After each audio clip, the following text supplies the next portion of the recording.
What's up, ladies and gentlemen, Manny here, welcome back to the channel. I just wanted to quickly check in to report happily a hangboarding PR. Recently I made a video about changing my hangboarding strategy because I plateaued on my 15mm Beastmaker 2000 edge assisted one-armers. I changed it up to repeaters on the 10mm micro edges by Beastmaker, which you can see here in action right now, and alternating these with my 2cm radius edges. And this session here, in a recent session I achieved my goal finally, which was to stick to the routine for 1 hour. Yeah, so what's the routine? The routine is simple. We got one set of repeaters, which is 1 minute, and then we've got 3 minutes rest. And I always alternate repeaters on the 10mm micros and on the 2cm radius edges over the course of 1 hour. This leads to 18 sets in total, 9 sets on the 10mm and 9 sets on the 2cm radius edges. Half crimping the 10mm obviously, and 3 fingers opening the 2cm radius edges. I went into detail on why I want to do this alternating strategy in my previous video explaining this routine.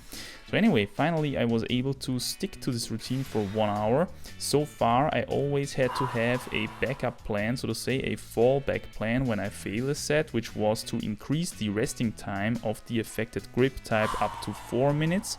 But this was not necessary during this session. Yeah, I made some gains, quite significant gains actually. It took me, I think, 7 sessions. I checked this in my training diary. Yeah, of course, the obligate Dragon Ball Z to stay motivated here during the rest. I checked back into my training diary. It took me 7 sessions over the course of 5 weeks to achieve these gains. I started out, basically failing my first set at around 15 minutes into the routine, and now during the end of the, training regimen, so to speak, I always failed it at 45 minutes roughly, with some ups and downs here and there. During this session, I noticed something incredibly important when it comes to training repeaters, and that is breathing. I started the session pretty badly actually, didn't feel good at all, but that was simply because I hadn't opened the window and I didn't pay attention to my breathing at all. So, I simply, kept breathing and kept breathing. Once I realized this, and, surprise, surprise, my performance got a lot better. So this is again proof of how breathing can actually delay the pump in your forearms. Incredibly important technique, incredibly important also for sending hard roots and stuff. Yeah. I did all of these sessions without bonus weight. That's why I always had to track my training weight, obviously. For this session it was 68.2 kilograms, which is my body weight plus clothing there. Obviously you need to track your total weight for these sessions without bonus weight because a good result becomes more meaningful if you're having a heavy day, respectively less meaningful if you're having a light day. So that's why it's important on these kind of models to always keep track of your weight as well, of your training weight, so to say. With 68.2 kilograms I was just on the middle ground, so this is perfectly valid. I would say it's not like I just had a super light day that day and that's the only reason why I could stick to the routine. I also noticed that once I was a bit into the routine and my forearms became reasonably pumped, definitely it felt like my forearms gained a bit in size, just simply, not so much in the non-pumped state, I would say, but definitely in the pumped state. And I think that that's what we want to achieve with the repeaters, right? We want to achieve hypertrophy, we want to achieve muscle growth. So that seemed to have worked. The question is now, how are we gonna continue? For me, usually I go after the rule of thumb. If I'm plateauing for 3 sessions in a row or for 2 weeks back to back, I can't make any gains with my approach, I change the approach.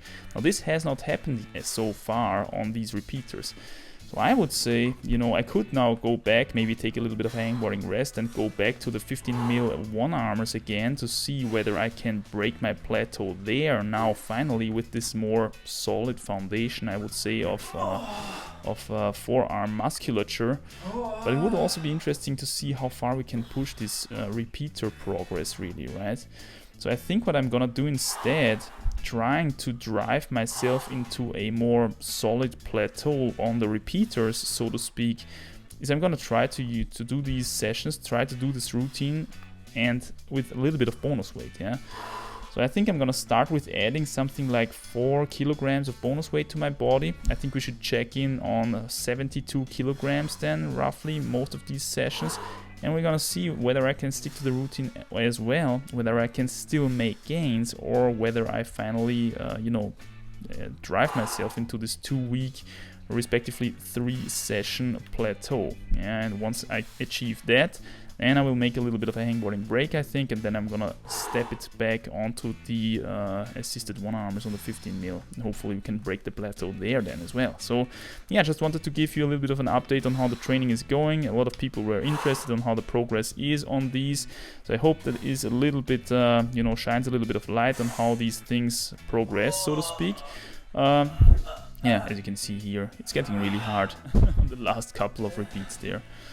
But anyway, hope you enjoyed. Drop a like, drop a comment, drop your experience. That's always appreciated. And I'll see you soon in the next one, guys. Bye.